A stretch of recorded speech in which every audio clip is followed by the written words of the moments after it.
Good afternoon. I would like to thank Dr. Green, Dr. Russo, and Hot Rhythm Society for inviting me to give this presentation on a topic that is very dear to me. I've named it Medical Missions Restoring the Rhythm of Life because we, as cardiac electrophysiologists, understand the language of rhythm very well. A small disclosure, this presentation has been modified for internet purposes. In this short presentation, I will try my best to summarize many years of my quest in a very short few minutes. When I was a teenager and thereafter, I had a lot of questions. Why are some people privileged and some aren't? Why do some apparently very good people suffer and others don't? Why did I have an opportunity to become a doctor? What if I hadn't? Who am I? Am I the body, the mind, the intellect? Why is there a constant conflict among all three? Or am I something more, what other people call the soul? These questions are specifically not special to me.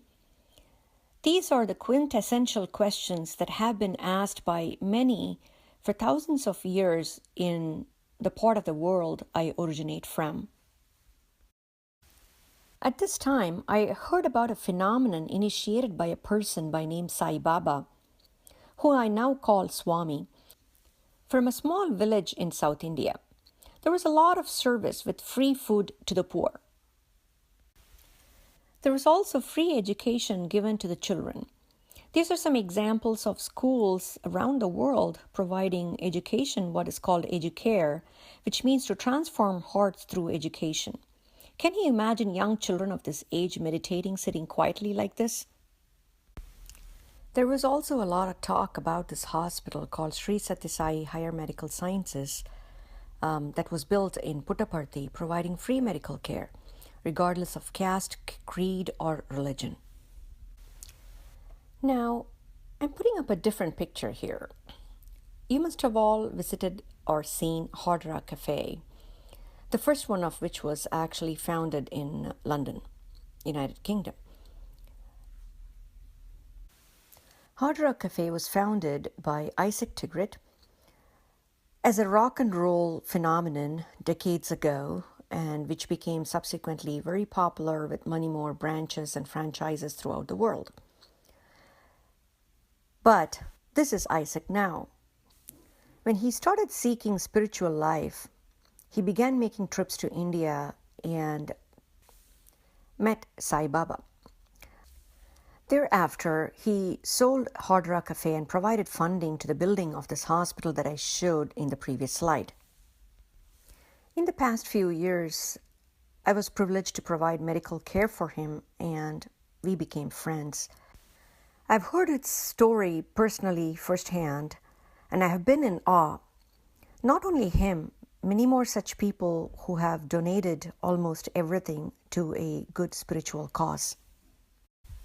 As a new medical graduate, I would participate in eye camps conducted by the grassroots organizations called Samitis in small town Tirunelveli in South India. Later, I had a chance to work in villages for a few years. Not financially lucrative, but a lot of lessons learned. Moving forward, several years later, my life journey took me to USA, specifically Northern California. I would go and attend free medical clinic in Ashland, California, directed by Dr. Joe Fanoff.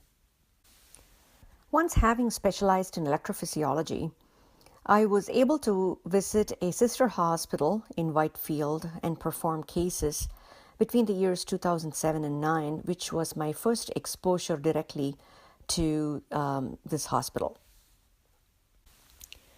Year 2010, there was the huge Haiti earthquake. We are all aware of it. And that was a time Sri Sathya Sai World Foundation sent teams of doctors to work in the Port-au-Prince city. The pictures on the left and right are directly taken by me during my visit there. People were living in tents. The hospital was essentially non-existent. I was a part of Team 9. These were the members in the team, led by Dr. Satish Kadaba, who's in the purple scrubs in the back.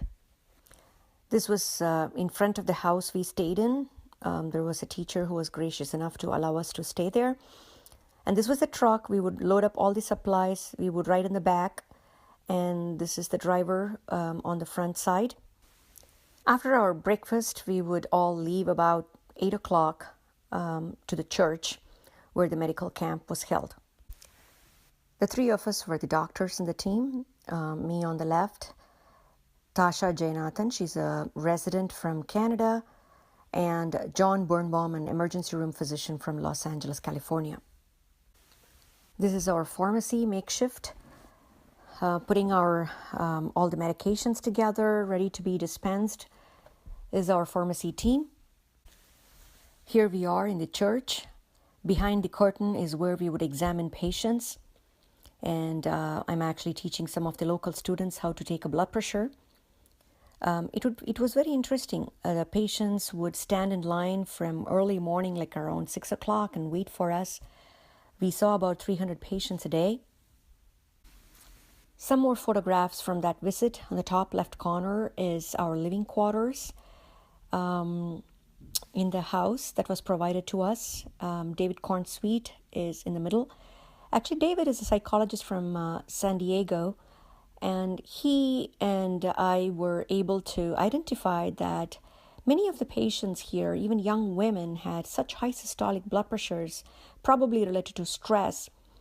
And David was very smart. He kind of came up with a plan for a stress relief program. We called it stress alleviating intervention, including breathing exercises, which is called pranayama. And we would put groups of people together, train the local residents to teach them pranayama and also muscle relaxation exercises, and we would recheck the blood pressures. We were able to show significant drop in systolic and diastolic blood pressures, and actually we presented that in conference as well as published it. On the right top, Edith with some orphan children in an orphanage. In the bottom, again, Tasha is seeing patients. In the left-hand corner, bottom, I am having fun with a child there. Switching gears. So due to personal reasons in 2011 through 12, I spent a year in the Whitefield Hospital. Thanks to the funding from the trust, we were able to purchase equipment enabling performance of not only simple ablations, but also 3D mapping in complex cases. I recall that we had to use the Navix patches for patients because it is very expensive. It cost about 50,000 rupees per patch set.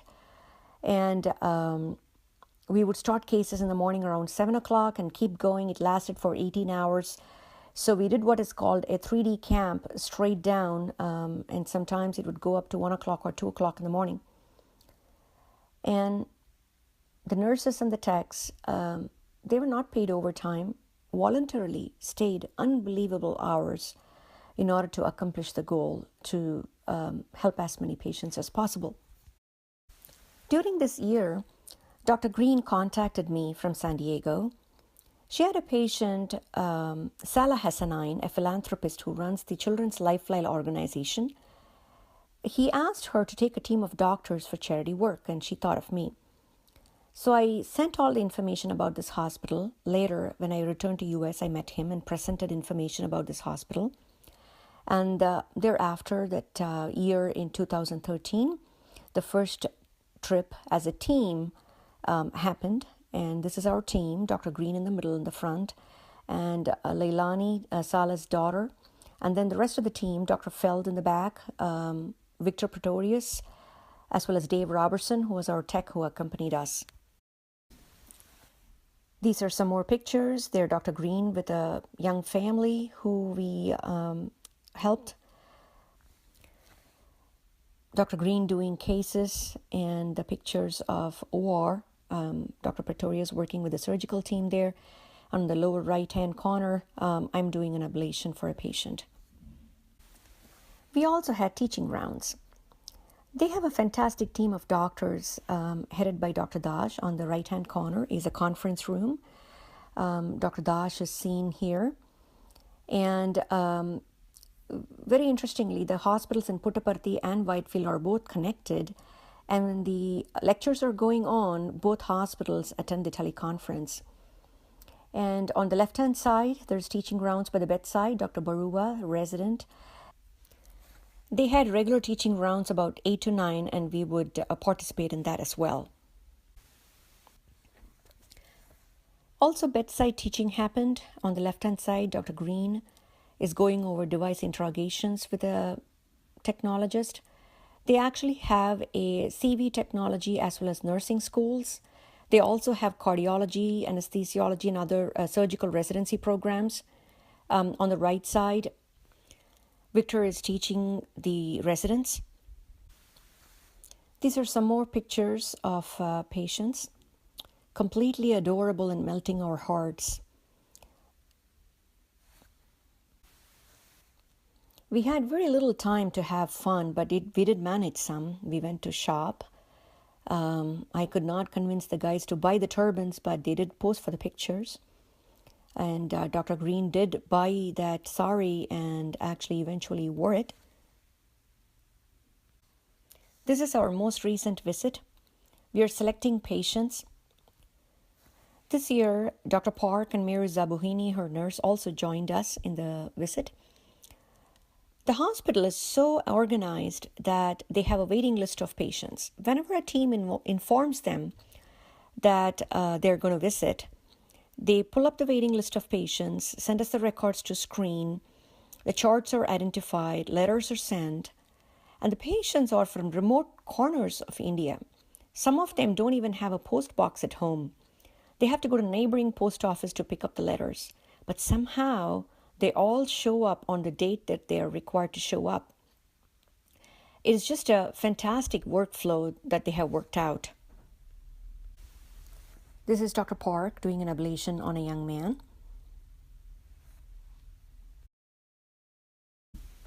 These are some kids we worked on. We had a chance to bring smile on their faces and their families. And we made a lot of friends. This is Dr. Rita Viryani, one of those rare interventional women cardiologists in India.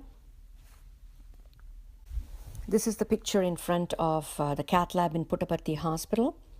We were able to perform device implants this visit. Dr. Anand Lingan is a consultant there at the hospital on the front row, left-hand side, residents in the back.